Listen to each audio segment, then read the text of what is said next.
Les vieux qui disent ouais à votre âge nous on se plaignait pas, mais heureusement con de vieux de merde. À votre âge nous on avait déjà une maison. À ton âge connard la maison elle coûtait 400 francs et une poignée de cacahuètes. Tu vas à la banque pour une baraque en 2025, le mec te demande 54 garants, 4 CDI par personne, la main de ta femme et un organe de ton choix. Donc non effectivement Gérard, tout le monde n'a pas encore acheté la baraque. Tu bossais 2 heures, t'avais payé ta bouffe pour 4 mois. Aujourd'hui tu veux acheter 3 tomates et 1 kilo de pâtes, t'es obligé d'offrir un de tes enfants. Pour ça je fais pas d'enfants, de toute façon j'aime pas les tomates donc c'est pas. Quand j'avais votre âge on avait du travail. Quand t'avais notre âge du con, tu as connu les 30 glorieuses. A.k.a. la période la plus prospère de l'histoire de l'humanité tout entière, rien que ça. C'est-à-dire qu'en France, depuis la préhistoire, il n'y a pas un pélo qui a eu plus de chattes que toi. Pas un depuis Cro-Magnon qui a eu des meilleures conditions de vie que les tiennes. Mais heureusement que tu t'en es bien sorti, tu veux une médaille, genre, mais tu es ridicule. À ton âge.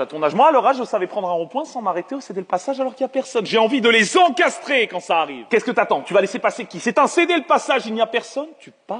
Ouais, à votre âge, on travaillait. Oui, bien sûr, vous avez tellement bossé qu'au final, vous avez endetté le pays sur 495 ans et demi et que maintenant, c'est nous qui travaillons. Donc, excusez-moi, mais j'ai connu plus efficace. Con de vieux, là. Si vous aviez tous autant bossé que vous le racontez, mais la France entière serait en or massif aujourd'hui. Vous avez rien foutu, rien du tout. Vous vous êtes régalés. Vous vous êtes mis giga bien. Assumez. On remarquera que tous ces vieux cons, là, qui font la morale sont soit affalés sur des terrasses de bar, soit sur leur canapé à longueur de journée. C'est-à-dire qu'au bout de 40 ans de travail acharné, tout ce que le mec trouve à proposer, c'est soit de l'obésité, soit de l'alcoolisme, soit les deux, et en plus, les mecs se permettent de faire la morale. Ça aussi, un jour, on parlera de l'alcoolisme des vieux. Vous êtes pas bons vivants, les gars. Vous êtes déjà à peine vivants. Arrêtez vos conneries. Ah non, mais fuck les vieux.